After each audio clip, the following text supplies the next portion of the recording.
Hello, welcome to Gardener's World and the most glorious spring day here at Longmeadow. In my ornamental vegetable garden, I'll be showing you how veg can be as beautiful as they are delicious. Euphorbias are so versatile that there's virtually one for every part of every garden. Daffodils are now coming to an end, but Carol discovers some older varieties that you can grow to extend the season. Full of personality. Look at the way they're just moving in the wind. Yeah. And Rachel helps a gardener whose borders are in danger of being overwhelmed with shrubs. Well, it's not a thing of great beauty yet, but it will be.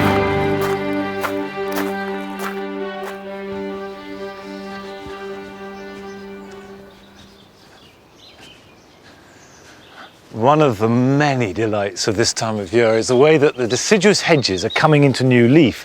Now these are hornbeam, and we have masses of hornbeam here at Longmeadow. It does well on our soil.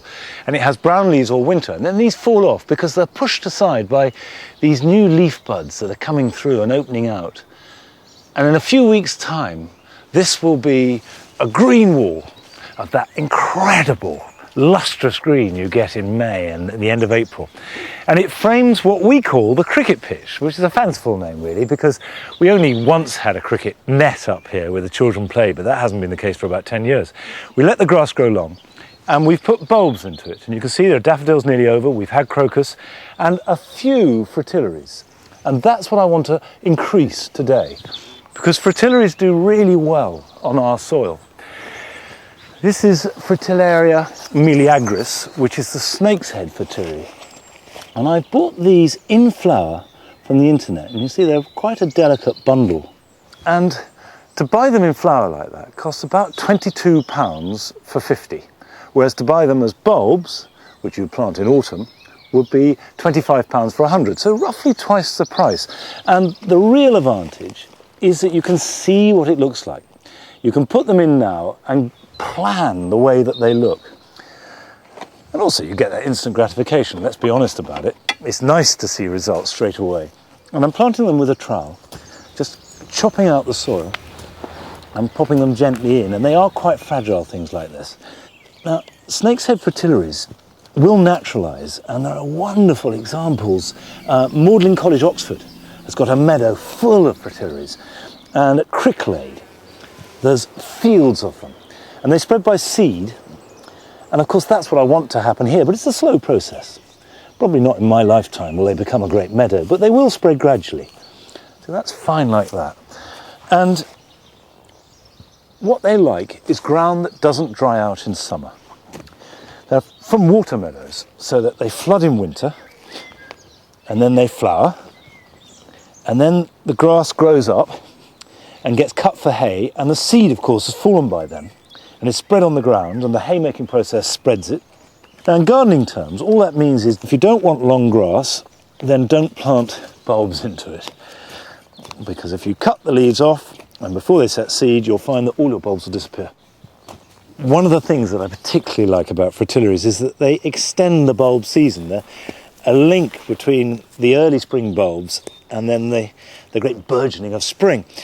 And the daffodils here are almost over now, and were by the beginning of the month. And increasingly modern varieties of daffodils do tend to finish very quickly, but Carol has been to the garden house in Devon, where they have a mass of extraordinary daffodils, and particularly some that are very good for extending the season.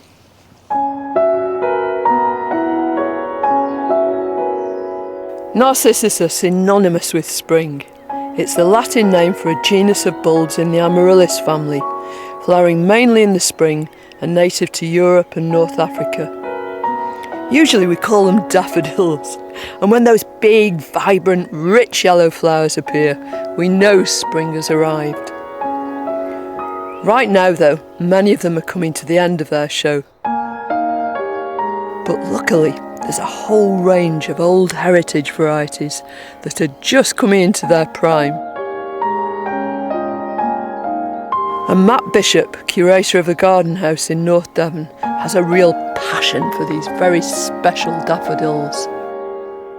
Well, these are a far cry from modern cultivars where the breeding trend has been towards bigger, brighter, bolder plants. These are the narcissus called Stella, and these are subtle, their segments twist. They've got a irregularity about them, and if you look across a whole clump, between each flower there's some variation in shape. Yeah, and, they're not all standardised, are they? Not at all, and that really is part of their charm. Full of personality. Look at the way they're just moving in the wind. It's just absolutely beautiful. Heritage varieties are difficult to categorise. They were generally grown before daffodils became really popular and commonplace with commercial breeders, who developed the shape and colours with which we're familiar today.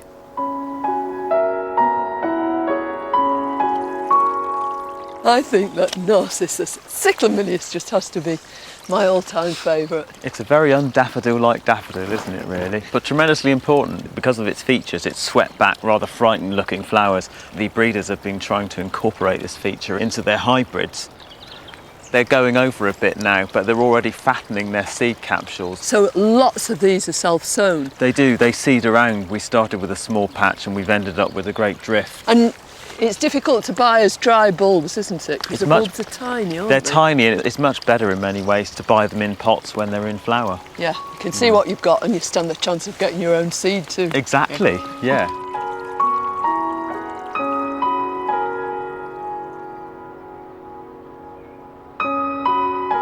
Although it's true to say heritage varieties are unusual and special, with a bit of determination, most of them can be tracked down. Sulphur Phoenix is an antique daffodil with no trumpet. It dates back at least to the 1800s.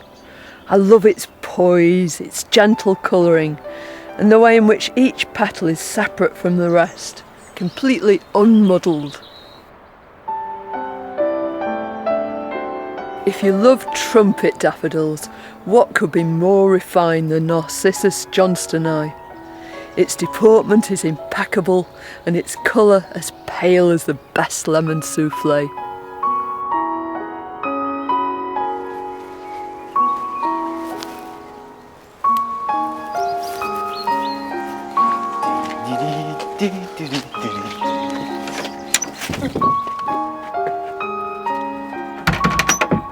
One of the most exciting parts of all this is creating your own daffodil, isn't it? And crossing two different ones. Absolutely. Taking chance out of the equation rather than just leaving it to nature. You can have a go yourself and cross two parents that you've picked out, and hopefully they'll inherit the features that you would like from either parent. So first of all, you've got to have one that's growing. Here's one I potted earlier. Yeah. So I'm going to do the sacrilege bit if you're a poor daffodil flower. So I'm snipping off all of the segments from the outside, and that just allows better access to the trumpet. And now I'm going to just insert the scissors just down the edge of the corona and insert them just inside there like that and snip all the way around. It's real surgery, isn't it? It is a bit, yeah.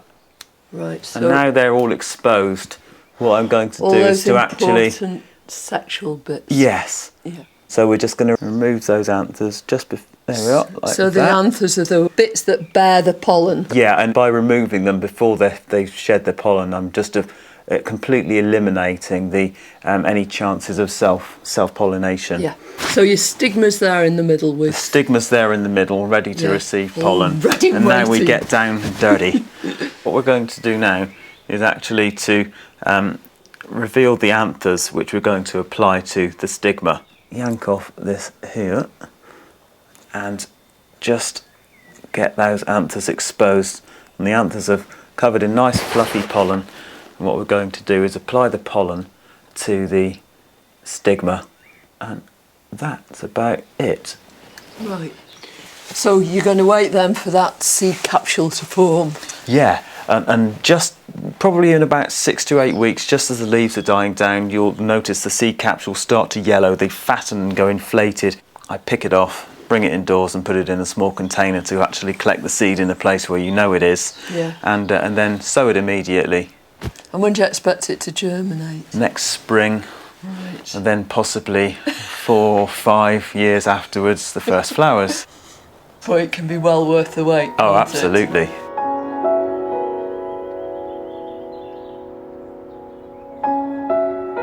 The garden house is a truly wonderful garden.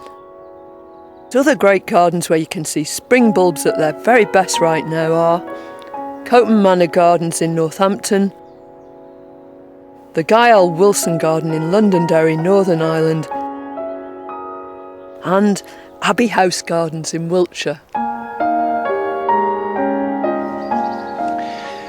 Do you know, I think the best way to maintain a good display of daffodils is to do nothing. Don't deadhead them, certainly don't cut the leaves back, let the bulbs develop via the leaves, let them seed themselves, and then the beginning of July you can clear them away, and that way they go on for year after year. These bulbs, the imperial fritillaries, have been threatening to flower for weeks, and they've got that particular catty, foxy smell. Some people hate it, I rather love it because I associate it with the flowers. But now they're flowering, and aren't they just amazing? The most dramatic plant I think that we grow, and I love the erythronium with them too. I was up here last night till 9:15, pruning these limes, trying to get it done by today. I didn't have time to clear up. But certainly, yesterday evening there were no tulips in the spring garden, yet this morning the West Point are starting to flower. And I love the way at this time of year, you turn your back for 5 minutes and bang, there's flowers popping out everywhere. The crabapple blossom has appeared just this morning. Fantastic.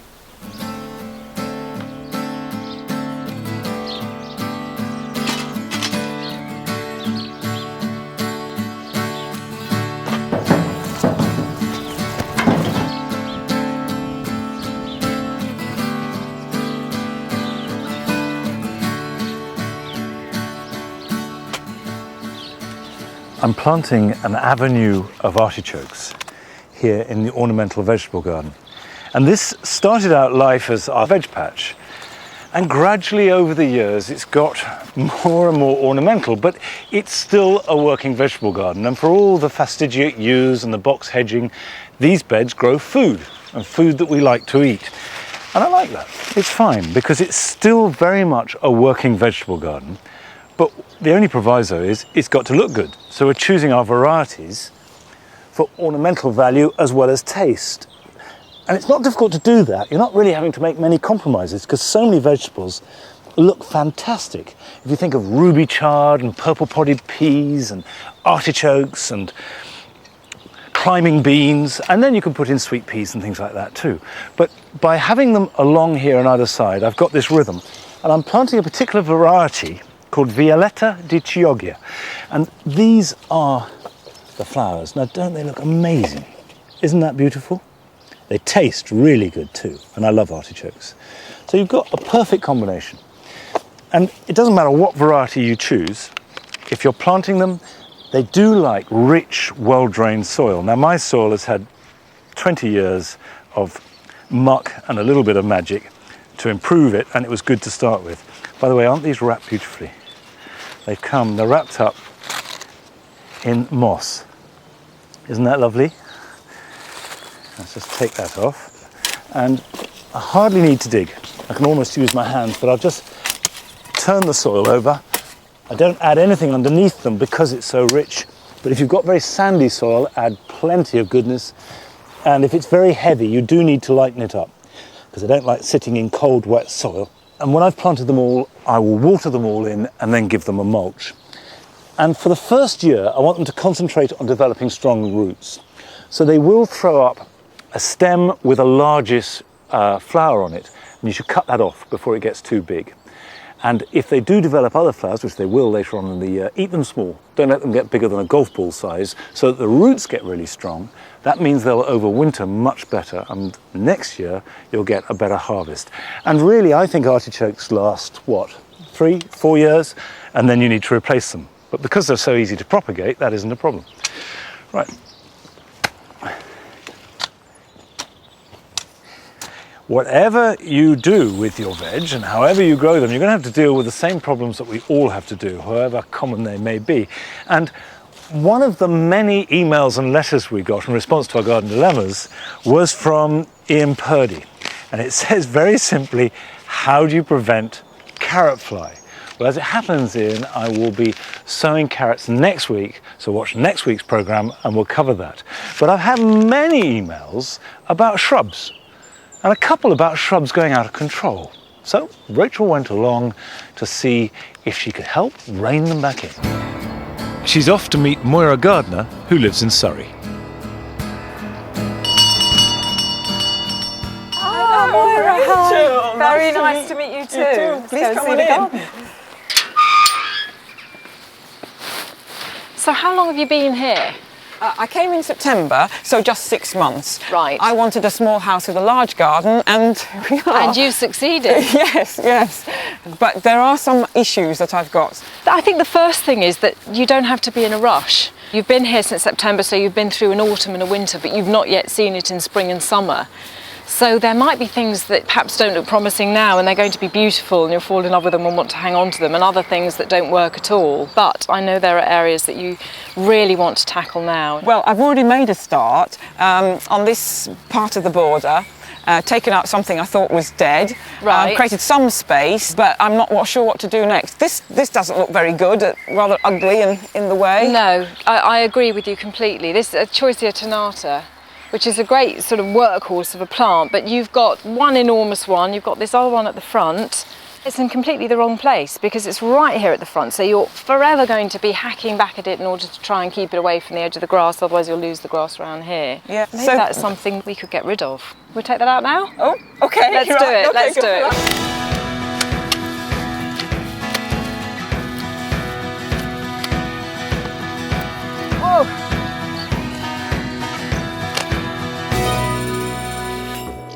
Great, now I'm just going to drag this off onto the lawn. This big Choicea at the back, Right. and that really is, it's quite a mature thing, isn't it? Yeah, It's sort of trying to take over. Yeah, so this is just really encroaching here on the viburnum, so it's just not giving it this room to breathe. So I think we should try and clear this back here. Ideally you do it after flowering so you don't lose the flowers, and we're going to lose a certain amount this year, but you can see the little buds. Yes. Wait for those lovely white flowers afterwards, and then when they've finished, Yeah. then you can do it. But I could at take that off some of point. this that's been frosted. Yes, I would definitely take that back now because it doesn't look great, does it? No, And no, particularly over okay. on that side, I think. Right.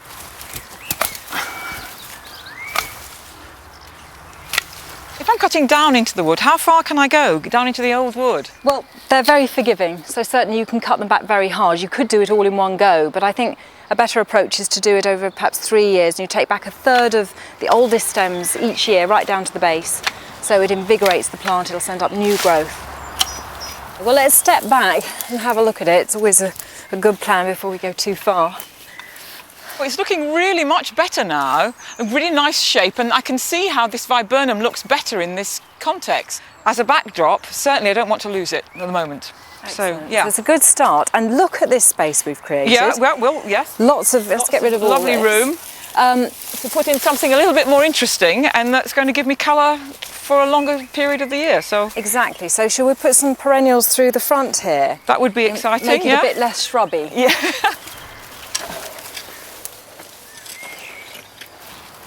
I saw you had these lovely big clumps of hemocalyx. I thought, right, we're going to raid those and use some of them over there. Is this what I call daylily? Yes, these are daylilies, and they go from sort of pale yellows right through rich oranges to almost sort of burnt umber, those sort of colours, so very nice. Right. If you get your spade and just push it in through the middle, right, that's it, there we go. And then just, I'll come down this side. yes, come the Okay. other way. And give it a good, oh, will it go? Well Yes, done, yes. excellent. They're fibrous feels roots, right, but yeah. they're quite sort of solid, those roots as Yeah, well. no, So no, that just feels right. And time's right perfect. too, I think, actually. Go for it again. Yeah, Yes. Yeah. Oh, yeah.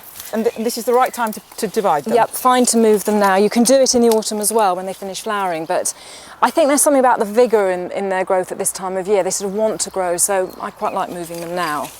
So Moira, we could have divided these up even smaller, but I think if we keep them to fairly reasonable clumps, then you're going to have, you know, flower colour really substantially this year without waiting too long. Okay. So, That's good.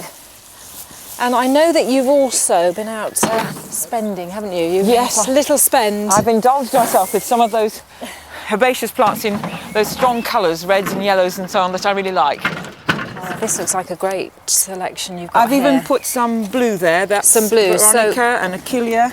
Gorgeous. So you've got some yellows, things like the helenium there. You've got Rudbeckia, and then an Achillea.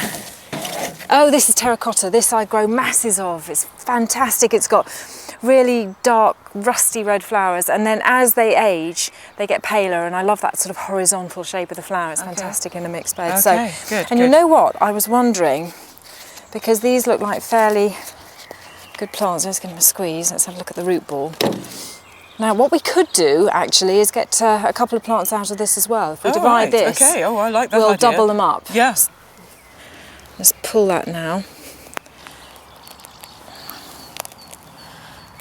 Oh, wow. Okay. Yeah, you've got to be... So again, we can just sort of bulk that up. So that would make a really nice clump if we Okay. put 4 pieces together.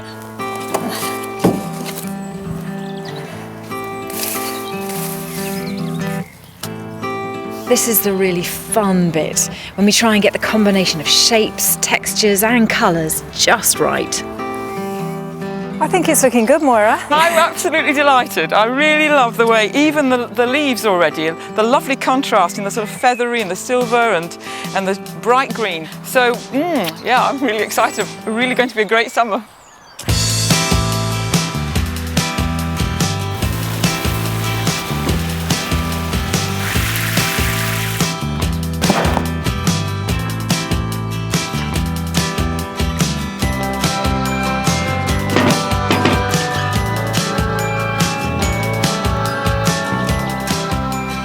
It looked to me as though Rachel was having a good time there, getting stuck in.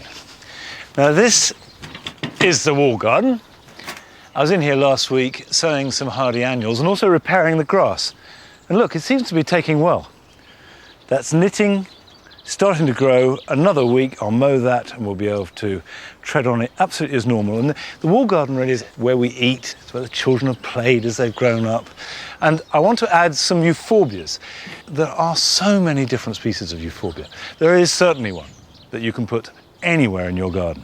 Now this is Martinii Tiny Tim, which doesn't get very big.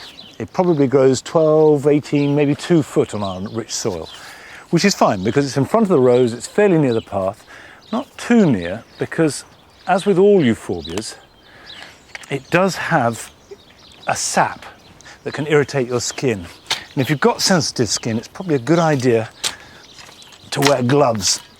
Now, you don't need to prepare the soil. Martinii grows on any good, free-draining, fairly rich soil in full sun or part shade, which pretty much fits this description.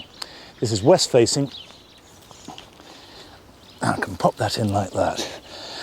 And of course, the point of euphorbias, particularly at this time of year, is they have that electric zing.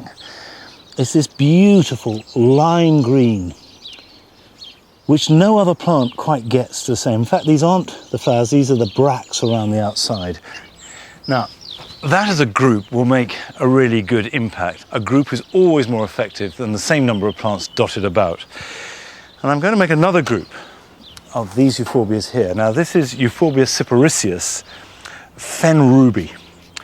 And you can see it's got this amazing vivid lime green top and these pink flush through with tawny coloured stems. Now cyparissius is a euphorbia that grows well in free drained, very bright sunny conditions.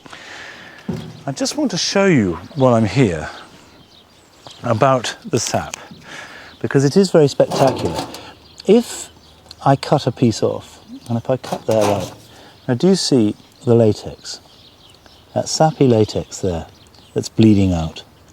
Now that's what will irritate your skin. Now if I got it on my horny old hands, it wouldn't hurt at all. But if I then rub my face or my eyes, that would irritate it. So if you get that on your skin, just wash it off with cold water straight away. And if you want to take a cutting from euphorbias, you can do, but dip them in charcoal. And that stops the bleeding and they'll root really quite easily. Quite possible to take good cuttings from most euphorbias. Right, I will put that in the barrow so it doesn't hurt. I'll stick that in the soil, so there's no risk of getting that on my skin, and I'll plant these up. And while I'm putting these into the ground, here are some ideas for other jobs you can do this weekend.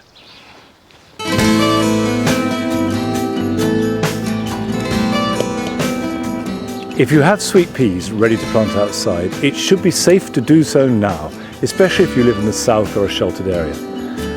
Put Each pot at the base of the tripod, water them in well and pinch out the growing tips to ensure a nice bushy plant.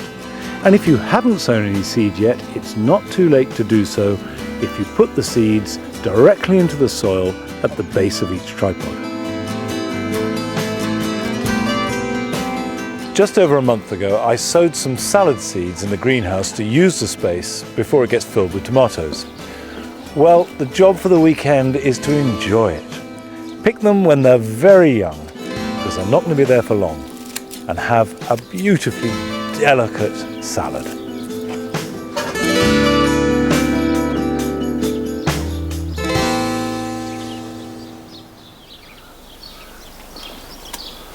Now, I said that there are euphorbias for everywhere. In fact, it's one of the largest genus in the world. There are over 2,000 species.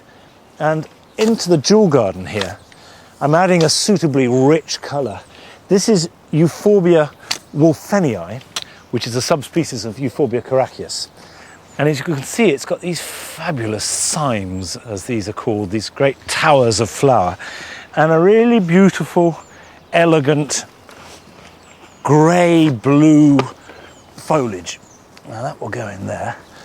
And it lasts a long time. It's not just a spring flower. This will flower on into summer. And it gives structure to the border, because this will grow a full 4 or 5 foot tall. And where you've got the space, it's a magnificent plant, quite long lasting. And when the flowers have finished, cut them back to the ground. Cut them right back down, and then that will throw up a new shoot, which will flower next year. And because it does this constantly, you have a succession of flowering shoots as well as the foliage, which looks great in autumn too. So firm that in. Now, the jewel garden is going to feature at Gardeners World Live in June, where we will be making a show garden that captures the essence of it. It's not going to be an exact replica, but hopefully it'll get the spirit. So if you come along to Gardeners World Live, then you can get a first-hand view of this jewel garden. Right, that is going in there, and I've got another one of my favourite euphorbias over here.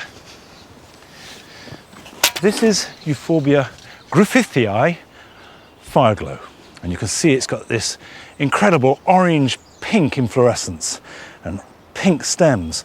And we did have it for years all over the jewel garden, and I thought last winter had killed it, but look at this. Just in the last few days, it's popped up out the hedge. And obviously the hedge has protected it. And it's coming out the side there.